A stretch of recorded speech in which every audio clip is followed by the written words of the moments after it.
Do you know the difference in how the super rich manage wealth compared to ordinary people? Because it's not about how much you make, but about how much you keep. And the super wealthy make decisions different, they strategize different, and how they execute on these strategies is completely different to ordinary people. And if you're keen to know about what that difference is, you're in the right place, because today's guest is here to talk about exactly that. Hi, my name is Vindhya V. This is Art of the Extraordinary, the podcast for those of you who's ready to play a much bigger game and leave an extraordinary legacy behind. I'm glad you're here, and it's time to make your quantum leap. Today, my guest is Will Rassman, who is a certified financial planner and vice president and wealth advisor for the independent wealth advisor firm Centric Capital Advisors. He started his career in New York City at Smith Barney in 2008, and he has worked in many big-name financial institutions in America. And he's here to share with you the key difference in how the wealthy makes decisions when it comes to money and what that difference means in wealth creation over the long run. Here is Will. I was actually just telling this story a little bit earlier today. I kind of grew up in a financial services kind of world, in a sense, where my dad is, to this day, he's a marketing guru for community banks and credit unions. So I kind of knew from a fairly young age that, I kind of, when we're younger, we kind of have these pipe dreams of kind of following in parents' footsteps. Some of us do anyway. And I was always interested in what, kind of dad did. But anyway, he was working at a small community bank in Stevens Point, Wisconsin. And I was probably about 2 or 3 years old, and I was the model in their holiday marketing campaign. They put me in a stocking. It seemed huge at the time. It was as big as my body, but it was actually probably pretty small. And so they put me in it, and they took pictures of me, and I was on billboards and in magazines and all sorts of stuff. And so one of the things that I like to say is that I started in this industry about 30 years ago, and then I took a 20-year hiatus to go and do some other stuff, and then picked back up out of college. And so I kind of always had this kind of elementary understanding of what dad did, and which is, marketing for financial institutions, which really is selling to people and convincing people that you are the most trusted and have the best products and have the best service and, have the most convenient ATMs, all of the different things that are drivers around why people make the decisions that they do with their money. And I had a really good economics professor in high school. So I knew right when I got to college that I wanted to study economics, and I went to school in New York City. So I was close to Wall Street. My school was on Staten Island, so I would take the Staten Island ferry over to Wall Street for my first internship, which was at Smith Barney. I found it, very quickly, I fell in love with the industry of, wealth management, the markets, how people make money decisions, and being able to help them with that. In that, I quickly learned that it is something that you can do good for other people. I think that a lot of people struggle with money issues and need a lot of guidance. And then you can also, kind of do well by yourself. There's a good amount of upside for it, for brokers and planners and stuff like that. So that is, kind of my background. I've worked at, so I mentioned that I started at Smith Barney, and then I worked at Merrill Lynch, moved out to Los Angeles in 2010, and I worked at Deutsche Bank, the offshore securities and options, and I've traded Forex, and I've done a lot of work with a lot of very complicated instruments and strategies, but then realized that, my passion is working with the individual. So I opened up my own money management firm along with a partner in 2015 called Centric Capital Advisors. And that is the main driver behind what I do right now, is kind of boutique wealth management for people that have assets, but it's taking the ideas and the strategies of the super rich, the global billionaire class, and helping, kind of just regular people do some of that stuff. I've kind of been on this journey for the past few years or so, which culminated in writing a book, which I released at the beginning of this year, that kind of outlines my thought process around all of that. From what I understand, you work with different types of clients.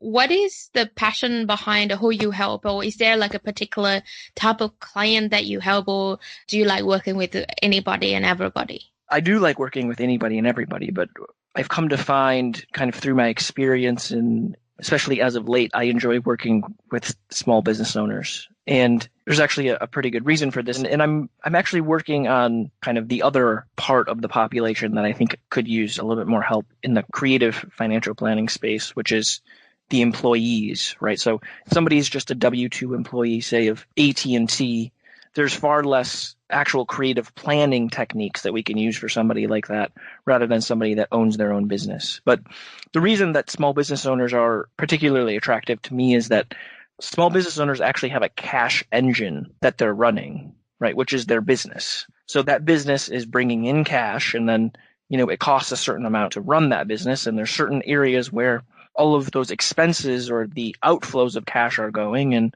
what you can do is, in what I do with some of my clients is kind of do a forensic audit on the flows of cash and see if there's ways that we can get more efficient with those. And so there's things that, you can do kind of on a tax deferred basis, like defined benefit plans, or you can do kind of creative things with insurance. So the scope can get very broad and you can get creative. But at the end of the day, while small business owners are great to work with, actually the people that are the most fun to work with, or the people that really light me up, are those that realize that financial responsibility, starts and ends with them. It might seem kind of like an obvious statement, but it's actually a bit more rare than many people would think, which is that I think that there's a kind of this overarching, and this is what I talk about especially in the beginning of my book, is that there's this kind of idea that there's a financial safety net is under all of us. And kind of my challenge, or the way in which I think we should probably operate, is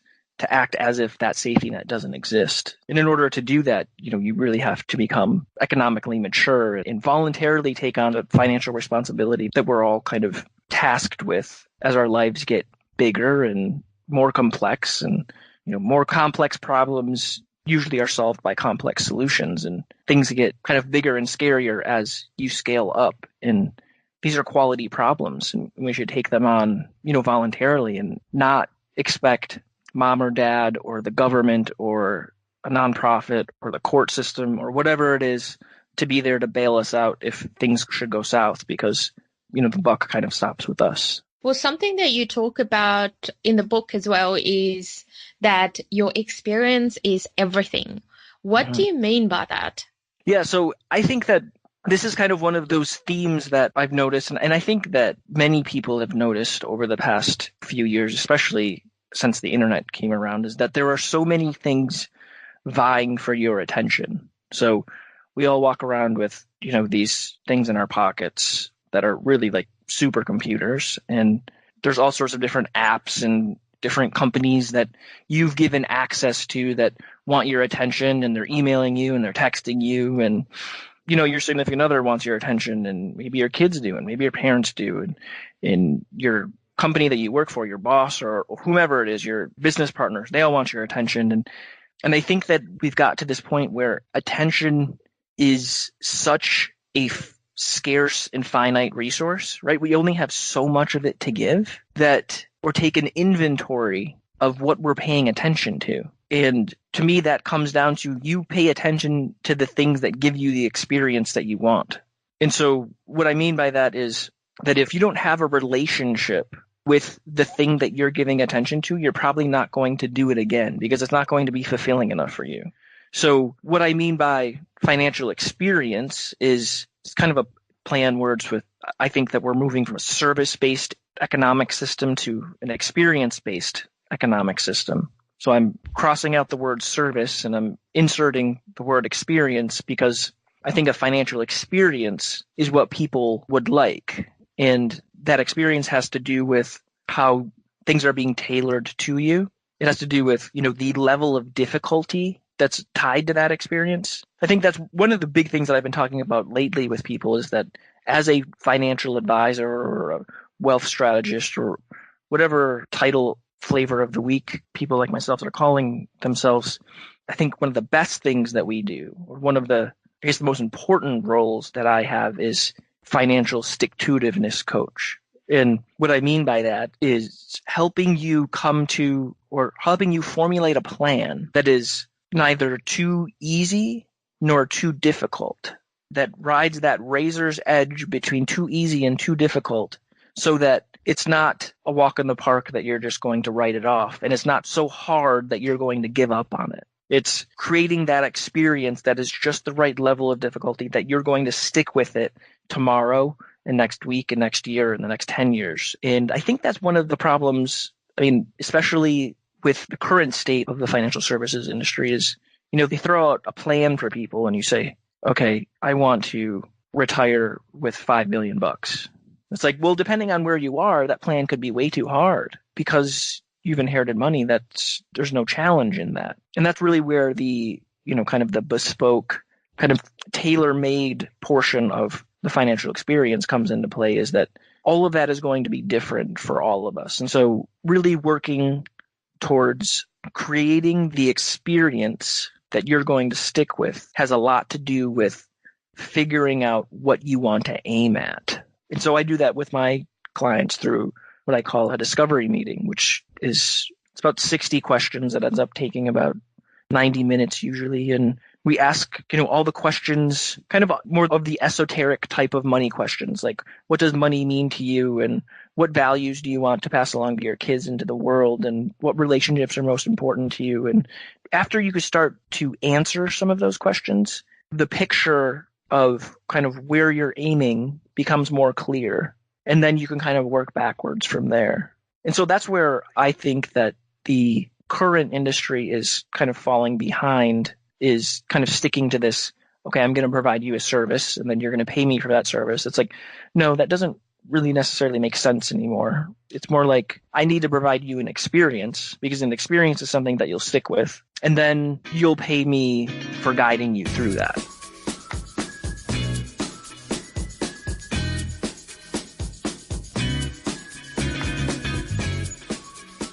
What would you say is the difference between a person having a poor financial experience and a person who's having a great financial experience? A lot of it has to do with whether or not you stick with it. So, going back to my stick-to-itive comment, if you've set out some good goals, let's say, so you sat down either with your significant other, or maybe it's just you and a notebook, or maybe it's with a professional or whatever it is, and you've distilled out of yourself some solid financial goals, which are like something like, I want to be financially independent by the time I'm 66. I want a nice home in the current city that I live in, and maybe I want a vacation home in the mountains, and I want to be able to send my kids to college if they want, or to university if that's what they want to do, and I want to be able to take care of them and maybe pay for a wedding or two, and then all of a sudden you've got this laundry list of goals. What that is it's a snapshot in time of how you'd like to orient yourself, what you'd like to aim at from here on out. If that list just sits there and then it just gets put in a pile with a bunch of other pieces of paper and then you don't look at it again for another couple years, that's not necessarily an experience that you've set out for yourself. You've just done mainly an exercise on dreaming. The experience therein lies when you've taken those dreams and those goals and you've built a plan around how to reach them, and then you're doing things, say, on a monthly or quarterly basis to track to those goals. So in the way that I use the term experience, people that are having, say, a quote-unquote good financial experience are the people that are tracking towards those goals, and that gives them a sense of fulfillment that they can meet these benchmarks and keep moving towards them. Whereas I think that kind of the old and kind of broken model is we go and we put these dreams on paper and then we say, okay, this is what we're aiming towards. And then we don't look at it, for another year or 2 or 3. You're not necessarily creating an experience for yourself at that point. You're just, like I said, you're kind of doing a one-off exercise and then kind of forgetting about it. So I think that the element of sticking to the plan is really one of the main drivers around what type of experience you'll have. Traditionally, we've talked a lot about portfolio diversification and many other different strategies to manage wealth and, I guess, invest as well. So something that you mentioned is that no longer works now that we are in the information age, or, we're midway of it. How has that changed because we are in the information age, and how should people do things differently because of that? I was actually Harry Markowitz just made the headlines. I guess he did some interview with somebody. And so if you're not familiar, for those that aren't familiar, Harry Markowitz really is considered the godfather of modern portfolio theory. He invented or kind of came up with the idea of modern portfolio theory back in 1950. His idea around it was to say that diversification on its face, if you diversify across asset classes, that you're going to be able to aim at a higher return with less risk, because those underlying asset classes have low to no correlation to each other. So a very common one being that if stocks or equities rise in value, then bonds will fall. And maybe if bonds will fall, then commodities will go up. So then by diversifying out, you're going to take kind of an average of the overall marketplace, and you're going to be able to smooth out your ride and compound your money at 8 or 10% or, wherever you're aiming. And you'll be able to do that without as much volatility. I think that what we've learned since the advent of the internet, and the data backs me up on this, is that since information has become ubiquitous, hence the term information age, we are a far more interconnected global economy. So they say something like 70% of the revenue for the S&P 500 companies comes from international sources. So one could argue, kind of via that stat, that the S&P 500 is no longer just a U.S. index, because so much of it is dependent upon what happens abroad. So what I argue in the book, and I don't think I'm the first person to argue this, but my solution to it might be a little bit unique, that I think we need to move away from the idea of asset diversification and move towards the idea of strategy diversification. Because Harry Markowitz's original idea is sound in that if you diversify the different areas in which you're taking on risk and return, then you'll end up dampening volatility and increasing your returns. The problem is that the current asset classes are far more correlated today than they were in 1950, way more correlated. And so that higher correlation has said, okay, diversifying, at least in my opinion, has said diversifying across asset classes is not going to be sufficient, especially to guide folks through the next economic downturn, which, the calls for that are becoming louder and louder each day. But the reason that I don't think that it's going to be sufficient to get people through the next economic downturn is because, as we saw in really since the tech bubble in 2000, and then especially in 2008, is that when one asset class fell, all of them fell, except for the safety assets like gold and Swiss franc and some currencies. So that's kind of a scary situation, right? To say that as a financial advisor, if you're just putting somebody in kind of the traditional version of modern portfolio theory, if say you're giving them 60% stocks and 40% bonds, if you were to take that portfolio and kind of stress test it through kind of what happened in 2008, you're looking at somewhere around a 40% peak to trough decline, meaning that from the time that you had the most money to the time that you had the least money, you dropped 40%. And I'm not sure if any of us are really okay with that type of volatility. And I think it's really tough to stomach. They say you just kind of have to ride through it and just kind of hold on and, the market will turn back around. It's like, I'm not sure if that's the best advice to be giving to people, because there are some people that, might be able to stomach that. But I think that there are also some people that will not be able to at all. And they're going to sell at the exact wrong time. And then they're going to miss it on the way back up. And they're just going to get so frustrated with it. They're going to have to put off retirement. And these are life-changing decisions that you're making. And if you're making them on gut calls, if you're making them based upon your feelings, that's really not a very good place to be. So before I get too far sidetracked, my advice to folks is to move away from asset class diversification and move towards strategy diversification. So there's all different types of strategies that are out there based upon momentum and relative strength and merger arbitrage and commodities trading and all sorts of different things that use market based instruments, but trade them in a way that makes it so that they're not getting market-like returns, if that makes sense. And then on top of that, I know this kind of goes against some common threads that people kind of weave through things, but I think that your gut instinct is probably not the best place to be making money decisions with. Like, emotions and money don't mix well. We've learned that tons and tons of times throughout history. So if you can have a way, or if you can develop a way so that the numbers or the facts are guiding your investment decisions rather than how you feel about the market or how you feel about an investment, is really the better way to go. I mean, one of the things that I talk with people about, and this usually gets a laugh or two, and sometimes it'll get uncomfortable because you'll know that somebody has been kind of operating from this standpoint, is you can project your feelings onto the market and expect it to act accordingly, but 99.999% of the time it's not going to. Because the fact of the matter is that the market doesn't really care about your feelings. The market's just going to do what it's going to do. And I think that's, I've kind of hammered home that point enough. One of the most important jobs that I think I have as an investment advisor and as a financial planner and as a money coach and whatever else people would like to term me is removing the emotion from money decisions, because it's really the worst place to place your emotion. I want to talk a little bit about your new book that came out in January, Atlas Shift. So I'm just curious to know, how did you come up with that name? It's a good question. So I have a little bit of a love affair with mythology. So I think that there's a lot of truth in mythology. I think that a lot of people take them too literally.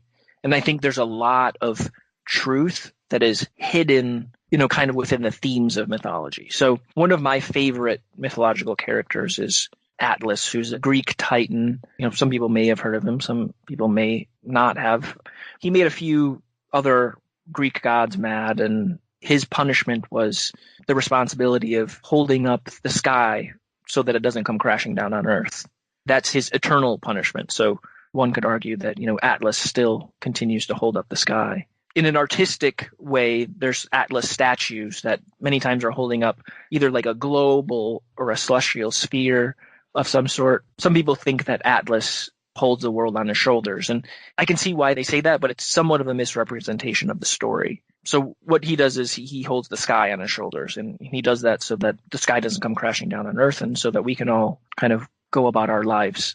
I believe that the voluntary acceptance of responsibility, of financial responsibility, is as important as Atlas's job. I think that holding up the sky is just as important as holding up your financial house. In the book, I call it the Atlas Shift. It's a mental flip that I believe that we all kind of need to make to say, okay, I'm responsible for what I have control over, which is all of these things. And in the book, I talk at length. It gets very pithy with there's checklists and there's questionnaires and different things to kind of help guide one into getting their stuff in order. But I think that should be taken extremely seriously, and so the Atlas Shift is really this point in time that I'm terming.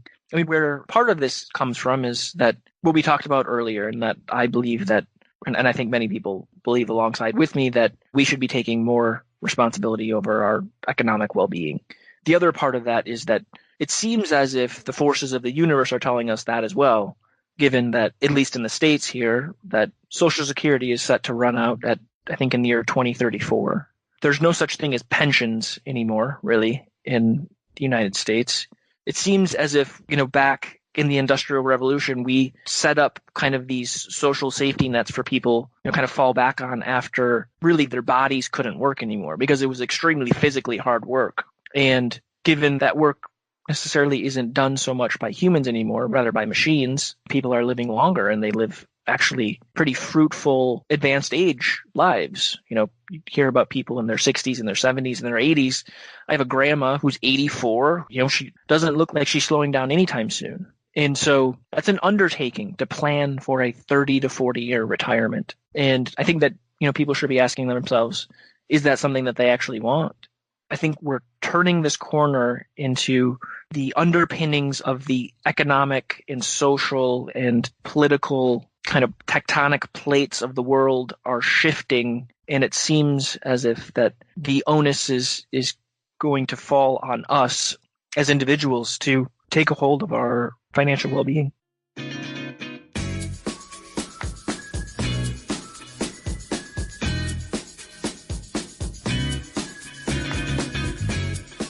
I presume then what you refer to by an Atlas client is actually a person who is proactive and is engaged and actually has taken responsibility for their financial experience and future.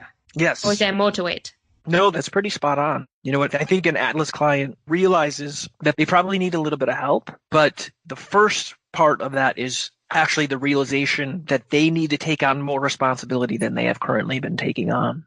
You know, I talk a little bit about in the chapter that includes the economic maturity game theory, which is, you know, I play with game theory and kind of the two things, whether, you know, your expectation of a safety net and how financially responsible you are. You can have, you know, kind of a mix of those two things. But I believe that the place that the Atlas client lives is with no expectation of an economic safety net and has the time, technique, and temperament to take on their financial responsibility. To me, that is the Atlas client. Well, something that you also mentioned is about a team approach to financial management or experience. Tell me more about that. Sure. It seems that the global kind of super rich are the people that kind of like figure this stuff all out before everybody else does, and then eventually things could kind of start trickling down. And so one of the things that, you know, the global super rich have done kind of in the past, say, 20 years or so is created single family offices.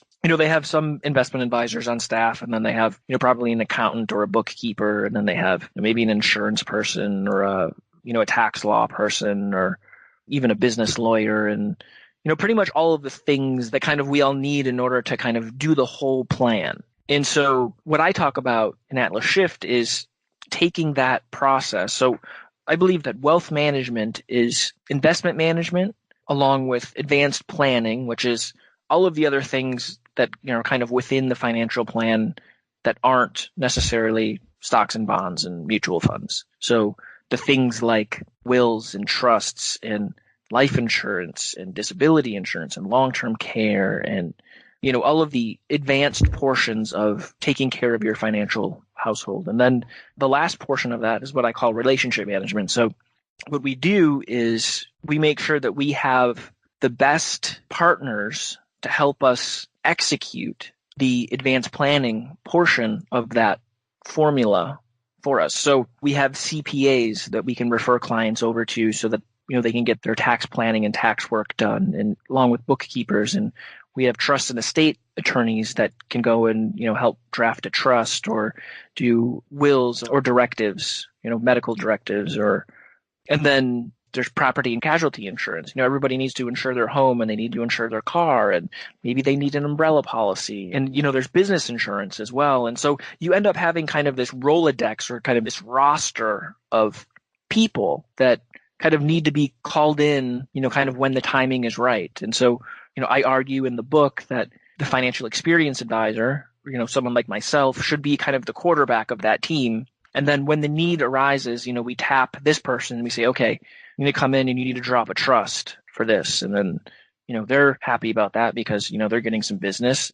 But then we're all kind of working in concert, and you're putting the needs or the interests of the client above all else, because in a sense that is what being a fiduciary is. And I think that's why the investment manager needs to be the center of that, because the investment manager or financial planner has a fiduciary duty to the client to do always what's in their best interest above all else. And so if they're quarterbacking the relationships with all those other people, then the client can be set at ease to make sure that they're going and getting the best deal and making sure that the work gets done. And I just think they're the right person to shepherd that process. That just makes me ask you the question. So from your experience in working with the super wealthy or the super rich, looking at how they manage their wealth or how they manage their money, what are like some of the common indicators in the differences between how they manage money and how regular either small businesses or regular people manage money?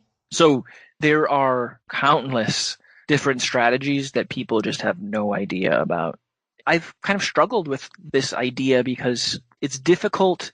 one of the reasons that I think that, nobody has completely taken this all by storm is that it's very difficult to scale something like this, right? So they say that, like, say nursing, for example, is a very difficult industry to scale because each individual person needs a certain amount of care, and it's difficult to systematize that in a way that you can scale it at significant numbers. For me, I'm not necessarily interested in scaling at huge numbers. I'd just like to, spread the message that there are solutions to some issues or many issues that people come across that most people, the majority of professionals and accountants and lawyers really just don't know about yet.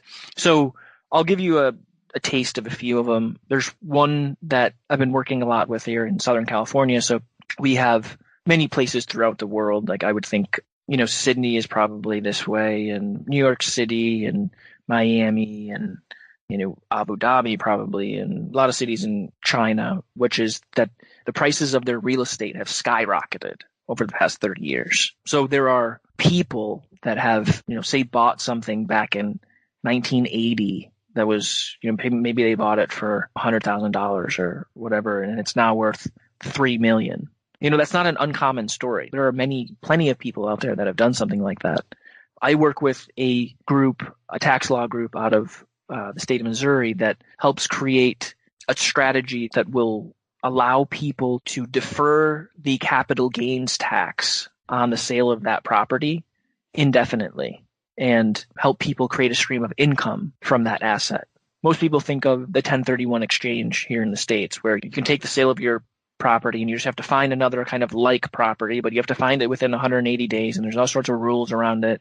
That's one kind of solution that I've been working with lately. Another one is captive insurance. So business owners that are, say, paying a few $100,000 a year to insure their business and workers' comp and umbrella policy and, all these things that they pay insurance premiums for, we can actually help them create their own insurance company, because here in the States, insurance has the most favorable tax treatment out of any industry, given that the premiums that you pay to the insurance are, tax deductible. And then once the premiums get to the insurance company doesn't have to necessarily claim them as income because there's losses, not yet incurred. They have to basically be able to say, you can't tax me on this yet because I might have to pay it out. And then what you can eventually do is just create an asset, which is really your own insurance company that's not even tied to the business. It can just be the business owner's insurance company, and that can grow outside of all the other assets, and you can then draw on that for income later in life. There's things like private placement life insurance, things like defined benefit plans. All of these things are kind of out of the scope and the purview of your average financial advisor.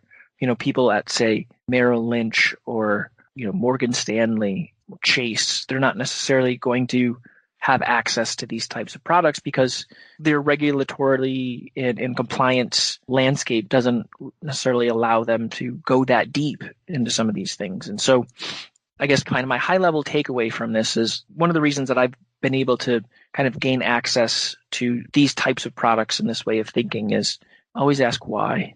It's like I have a client who's getting $1 million payout in a few years from his company, and it was part of a retirement plan. And we're working that through his overall cash flow plan, and it shows, in a couple of years, the $1 million comes to him, but then, it gets cut in half because the government's going to take half of that.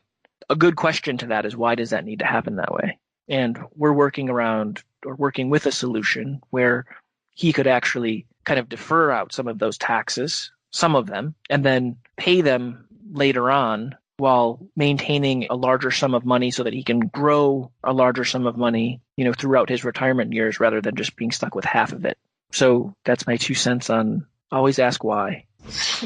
Well, you bring out some really, really interesting points, and I agree. Like, these are not things that a lot of normal people think about, or even small business people think about, because they don't know that you can ask the question why, because they just don't think that there is a way out. And I do understand when you say, like, a lot of people don't know how to even go about it, because they do reach out to the accountant or the financial planner, whoever is the financial advisor that they think is the person who to reach to, but maybe that's not even the person who you need to first touch base with in the first place. So right.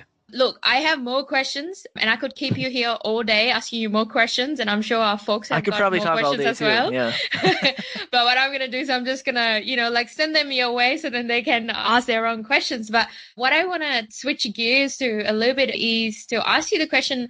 So you speak about very different ideas and this new book that has come out, which I think people are going to love to know more about these ideas and the new strategies and new things that they can do without actually taking like being passive and, Yes. just let the world pass by and somehow, someday everything will be okay strategy, Exactly. right? Yep. So how has the reception of the book and your ideas been from the wider community? It's very interesting. So, and this is a great question, by the way. I was very prepared. I wrote the book probably starting in mid to late 2017 and then throughout 2018. And kind of as I was writing it or started putting a lot of these ideas down on paper and kind of reading them back to myself, and I said, I'm not sure how this is going to be received. I think that we could get to a point where there's people that are in my industry that are going to take issue with it. And there's people that, not necessarily that I'm disparaging, but I've put together a critical analysis of certain parts of my industry and certain parts of other people's industry. And I'm not sure how well that's going to go over. And so I was actually quite nervous about this. I guess that might be an understatement. I was very nervous about how this would all come off. And thus far, it's all been very positive. And I've got things like, fresh perspective and brave and forward thinking and, maybe just not enough people in my industry have read it yet because I don't think they necessarily have a reason to unless it comes out that, maybe their client or somebody like that has read it and it's created a shift within them. But if you go onto the Amazon page and read the reviews that I've got thus far, they're all fantastic. So the doubter in me is saying, okay, when is the next shoe going to drop? When is, the super critical person going to come on and tear me apart or whatever? And which at the end of the day, I'm actually kind of expecting that. And I guess my point behind that is I like to be challenged on my ideas because I like having conversations. Sometimes things change and some things shift within me. Just because I'm asking people to make a shift doesn't mean that I don't think that I can be shifted as well. So I guess we'll kind of see how things kind of go throughout 2019. And I'm working on another book right now. And yeah, we'll see. It's exciting. And so far, the feedback has been really positive. So I'm happy about that.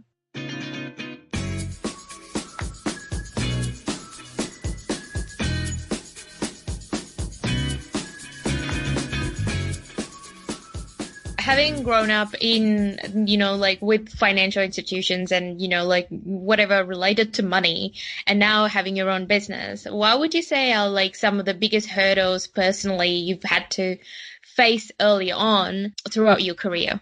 Well, the obvious one in anybody that I think tried to take a career path like me, probably came up against, just as much as I did, is being a young person in, the world of money is a difficult place to be because you're not looked at as trustworthy.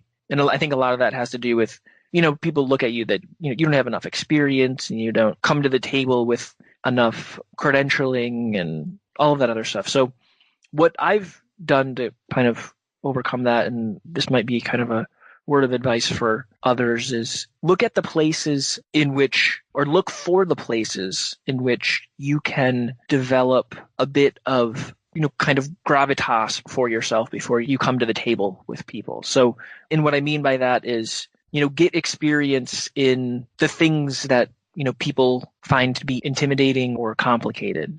So for me, it was, I think, my options trading and trading foreign currency and offshore securities and a lot of that. I think that not only did that teach me a ton about the markets, but it's also something that, you can throw out there and you can say, okay, well, this person I think might have an idea of what they're talking about. And then credentialing. So I went and got my CFP at UCLA in 2015, and I found that to be very helpful. So being able to put, CFP behind my name and be certified. But a lot of it also is, I believe that, the old guard, the people that, kind of run the industry as of right now are not going to hand it over willingly.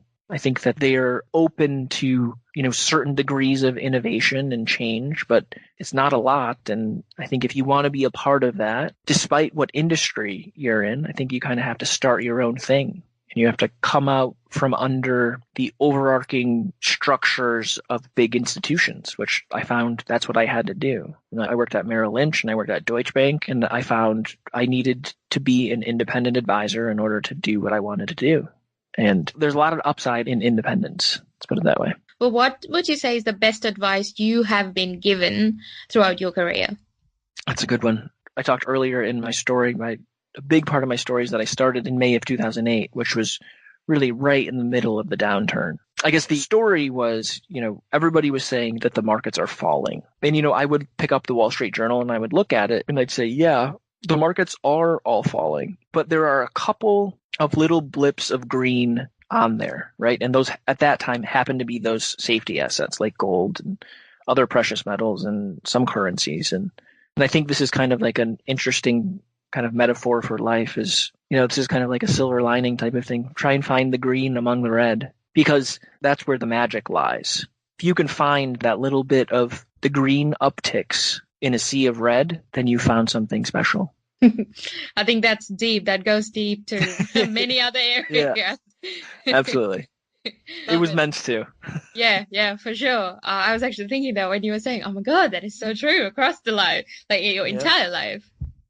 Yep. Cool. So what would you say is the worst advice you've been given? Yeah, so I talk a little bit about this in my book, but I talk about a time where it was an especially hard day on the market, and I asked one of the women, I actually didn't work for her, but my office was kind of near her, and she had a very impressive team who worked for her. They all came from Ivy League schools, and she had 30 years of experience. And I ended up kind of having the opportunity to kind of ask her a question as we were passing by each other in the hall. And I said, what are you telling your clients on a day like today? And she said, the market goes up and the market goes down. She shrugged her shoulders and she walked into her office. And what I heard from that is make sure you leverage the trust that clients have placed in you. And I think that's probably the worst piece of advice I've ever gotten. It's like you should never leverage anyone's trust. Telling, while that may have worked for her and her business model and whatever that is, that's not the type of business that I want to run. I believe that, as a client especially as a client, but even if somebody, just is looking for some sort of advice, the answer of the market goes up and the market goes down, telling you something that you already know is not necessarily the way that I'd like to be talked to, nor do I employ that strategy today at all. Well, I guess that's a piece of advice that a lot of people would give, and that is okay to give as well. That's how it's seen as, at least. Right. Yeah. I'm not saying that might not have been necessarily the right thing to say at that time, but it seemed a bit disingenuous, kind of like, given all your experience and all your expertise and all of the stuff that you have behind you, that's the best that you can come up with. The market goes up, the market goes down. You know what I mean? Like, in the right place, that can be perfectly fine advice. But I wouldn't say that's a very good blanket statement to be putting out to your book of clients. I mean, all that is that it's pointing out the obvious, which I think is kind of, it's like, don't you have a little bit more, don't you have just a little bit more value to add there? Yeah. That's something that's always stuck with me. Well, if you could just go back to the beginning of when you first got started, what would you change about how you did things? Yeah, I would. I think this is going to be another deep and beyond what we're talking about. I love it. But I love deep. Yeah. I would not worry so much about what I was doing and pay attention to what others were doing. And what I mean by that is, I think that when we're younger or when we're kind of part of the maturing process is, kind of realizing that we're not the center of the world and, not everybody is looking at us at all the time. And, there's a point in there where I think that as a young person, sometimes it's just better to learn, just to sit back and learn. So not necessarily sit back, but to be extremely observant of the ways in which people around you act and whether their actions are lining up with their words, and listen to how they phrase things to people and just be keenly observant of the world around you, because that's the most impressionable point of your career, and it really sets the stage for everything that comes thereafter. And so I would tell myself if I was younger, and I would tell young people right now, to hone their observation skills, because what you witness over the first part of your adult life is really going to set the stage for the rest of it. I'm just curious to know, what would be the difference, like, if you pay too much attention to yourself and not the outward world? What would that look like? Like, what's the impact of that? We talk a lot about, especially in today's world, we talk a lot about self-awareness. And so, are you aware of this in yourself? And you're aware of this in yourself? And I think that you can only go so far down that road until you've kind of exhausted your self-awareness muscle. And I think this is also probably a product of technology and other social and economic factors, but it seems as if it becomes easy to get self-involved in today's world.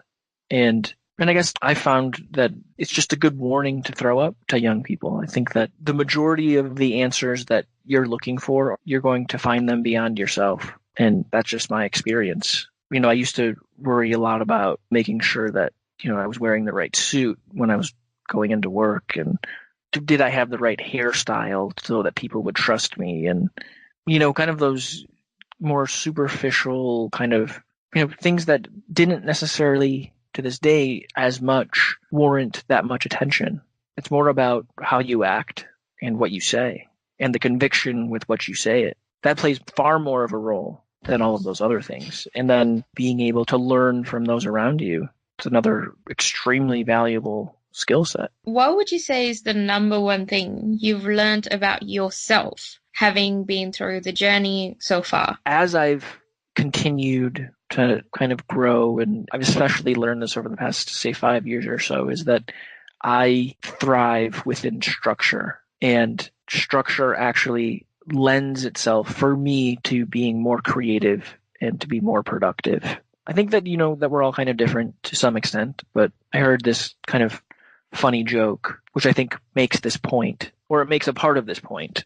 The joke goes something like, so the professor goes up to a teacher, or the professor goes up to a student, and the professor says, all right, you want to play a game? And the student says, yes. And the professor says, okay, you go first. And the student is just absolutely frozen, right? But the point in that joke is that if you don't know the limitations, you're absolutely frozen, right? So creating that structure around it, you've actually then created something. After you've created a structure, then you actually have a game to play. Without a structure, you don't have anything. It's kind of that idea around in the infinite is nothing. Now, what is the only thing that the infinite doesn't have? It's limitation, right? And that's limitation is really kind of what creates the confines of what we all operate in. And I find that the more structure that I give myself, the freer that I become. And it's something that is so counterintuitive to me, but has been my truth 100%, is blocking time, creating a schedule, getting up at the same time or around the same time, and going to bed around the same time. And all of that, I think, regulates our moods and regulates our circadian rhythms and puts us in a place where we can be more and more productive each day. And to me, I find freedom in that. And I told people there's no way that I could have written the book without having that structure. And writing the book was probably one of the most creative things I've ever done. No, that is the most creative thing I've ever done, by far. It coincided with the time in my life when I had the most structure, for sure. And I guess when you're committed to something, the ultimate commitment comes from having a structure around you. Because if you don't have a structure, then you're not really committed. It's just you're winging it. Right. Yeah. You're just flailing about. Yeah. Absolutely. Cool. Well, thank you so much for being in the show. You have shared a lot of knowledge and experience, and I really appreciate you coming on the show. And I'm sure our folks will reach out to you and ask you more questions because they're so curious about being more proactive planning now. For the people who want to get in touch with you, let them know how they can do that and how they can find your book.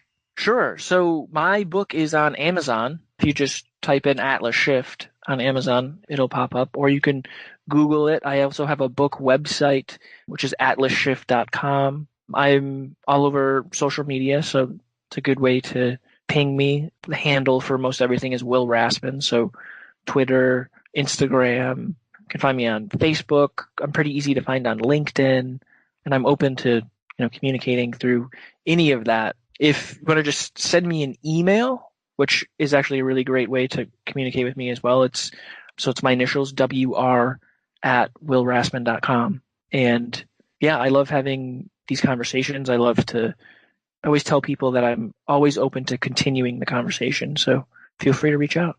Cool. Well, thank you so much, Will. Really loved the conversation today. Me too. Thanks so much, Vindhya. I hope you are as keen as I am to know more about these strategies. And if you want to know more about Will, please go check out the show notes at vindhyav.com for all his contact details, and make sure you get hold of his book, Atlas Shift. And until I meet you next time, keep at it in your extraordinary journey.